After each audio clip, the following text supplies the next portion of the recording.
ចាសូមគោរពជ្រាបសួរលោកគ្រូអ្នកគ្រូថ្ងៃនេះខ្ញុំមកធ្វើវីដេអូបង្ហាញលោកគ្រូអ្នកគ្រូទាក់ទងនឹងការបំពេញទិន្នន័យ link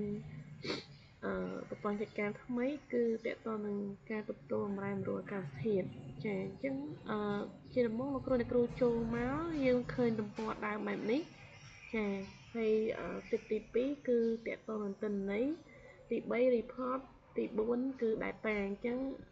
កន្លែងដែលលោកគ្រូអ្នកគ្រូត្រូវបំពេញគឺលោកគ្រូអ្នកគ្រូចូលមកសិតទី2គឺទិន្នន័យវាតម្លៃសាលារៀនចាអញ្ចឹងលោកគ្រូអ្នកគ្រូចូលមកលោកគ្រូអ្នកគ្រូត្រូវសង្កេតមើលនៅសូចនាករមួយអញ្ចឹងគេចង់បានទិន្នន័យលោកគ្រូអ្នកគ្រូគឺឆ្នាំសិក្សាចំនួន3គឺតាក់ទងនឹង2022 23 23 24និង24 25សម្រាប់ឆ្នាំសិក្សាមួយគឺ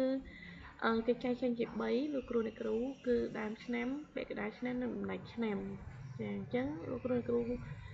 យើងអាចសង្កេតមើលសូចនាករមួយនៅក្នុងប្រព័ន្ធទិន្នន័យនេះដែរអញ្ចឹងទាំងអស់វាមាន6ធំលោកគ្រូអ្នកគ្រូចាអញ្ចឹងលោកគ្រូអ្នកគ្រូបកមកខាងលើវិញយើងឃើញថានៅកន្លែងនេះលោកគ្រូអ្នកគ្រូត្រូវតែអាននៅចំណុចតូចនេះហើយធ្វើការដាក់ពិន្ទុនៅការដាក់ពិន្ទុនេះលោកគ្រូអ្នកគ្រូអាចចុចនៅលើព្រួយនេះមកគឺមានលេខ1លេខ2លេខ3អញ្ចឹងលោកគ្រូអ្នកគ្រូប្រកាសជាឆ្ងល់ថាធ្វើម៉េចយើងដាក់លេខ1លេខ2លេខ3ហ្នឹងដល់របៀបណាអញ្ចឹងលោកគ្រូអ្នកគ្រូអាចសង្កេតមើលកន្លែងសម្គាល់នេះចាសម្គាល់នេះដែរគឺលោកគ្រូអ្នកគ្រូអាចគេប្រាប់ទិន្នន័យតាក់ទងនឹងលេខ1គឺមានន័យថាម៉េចលេខ2មានន័យថាម៉េចលេខ3នឹងមានន័យថាម៉េចចាអញ្ចឹងលោកគ្រូធ្វើការអានមកលេខ1មានន័យថាមានប៉ុន្តែមានតិចតួចលេខ2មានថាមានដែរមានច្រើនប៉ុន្តែអត់ទាន់គ្រប់គ្រាន់ទេចាអត់ទាន់តែពេលលេខ3គឺ